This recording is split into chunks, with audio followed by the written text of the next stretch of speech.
मित्रों, आज हम समझेंगे मानव मस्तिष्क के बारे में। मानव मस्तिष्क एक बहुत जटिल संरचना है और इसका प्राचीन इतिहास ये दिखाता है। इसकी शुरुआती सभ्यताओं में इसके अलग अलग अर्थ समझे गए हैं। कभी इसे बेकार अंग माना गया तो कभी इसे निकाल दिया, कभी शरीर को मस्तिष्क ठंडा रखने का यंत्र माना गया। यूनानी और रोमन और मिस्र के चिकित्सकों ने इसे संरचना और कार्य को पहचानना सबसे पहले शुरू किया था।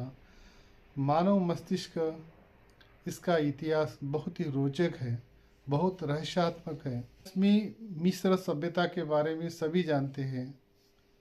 ईसा के जन्म के पूर्व 2000 ईसा पूर्व मानव मस्तिष्क के बारे में मिस्र वासियों की धारणा थी। वे मस्तिष्क को, ब्रेन को महत्वहीन मानते थे, इतना महत्व नहीं देते थे। मृत्यु के पश्चात ममीकरण किया जाता था। इसमें मस्तिष्क, ब्रेन को निकाल दिया जाता था। हृदय को बुद्धि का केंद्र माना जाता था। उनका विश्वास था हृदय ही सोचता है और आत्मा का स्थान ही हृदय है, ना कि मस्तिष्क यानी ब्रेन। यूनानी दर्शन में मस्तिष्क के बारे में यानी अरस्तु, एरिस्टोटल, जिनका नाम था 335 ईसा पूर्व, उन्होंने मानव मस्तिष्क यानी ब्रेन को रेडिएटर के रूप में माना था, जो कि हृदय को एक ठंडा रखता है, सेंसस कम्युनिस। और इसकी अवधारणा थी, एरिस्टोटल ने कहा था कि सभी इंद्रियों का अनुभव एक जगह जो जहाँ मिलता है वह है ब्रेन, मस्तिष्क में मिलता है, जिसे कॉमन सेंस शब्द का उन्होंने उपयोग किया था और पहली बार मानव मस्तिष्क का महत्व समझा दिया गया था एरिस्टोटल ने। रोमन चिकित्सा का इतिहास अगर देखते हैं तो गैलेन का नाम सामने आता है, जो 170 एडी, उन्होंने मानव मस्तिष्क के बारे में 4 वेंट्रिकल्स की सोच के बारे में बताया था। व्यक्तित्व का सबसे बड़ा केंद्र अगर कुछ है तो मानव मस्तिष्क। यह पहली बार मानव मस्तिष्क के बारे में स्मृति और विचारों को स्थान का प्रमुख अंग माना गया था। मानव मस्तिष्क यानी सोचने समझने वाला महत्वपूर्ण अंग। इसके बाद में इतिहास आता है अलेक्जेंड्रिया के चिकित्सक रूप्स ऑफ एफेसस, ये 1st सेंचुरी एडी में।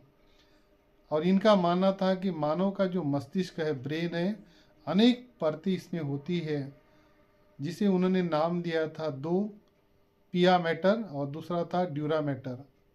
और उसकी संरचना का डिटेल में उन्होंने वर्णन किया था। इसके बाद में इतिहास में काल आता है मानव मस्तिष्क के बारे में पुनर्जागरण का काल।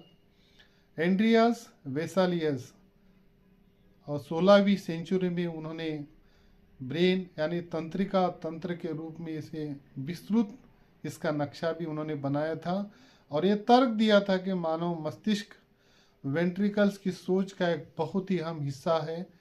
ऐसा नहीं तो उन्होंने कभी इसे नकार भी दिया था।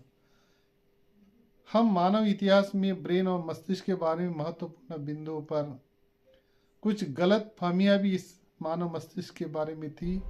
शुरुआती सभ्यताओं ने मानव मस्तिष्क को कम महत्व दिया था और हृदय और बुद्धि का केंद्र माना गया था हृदय को।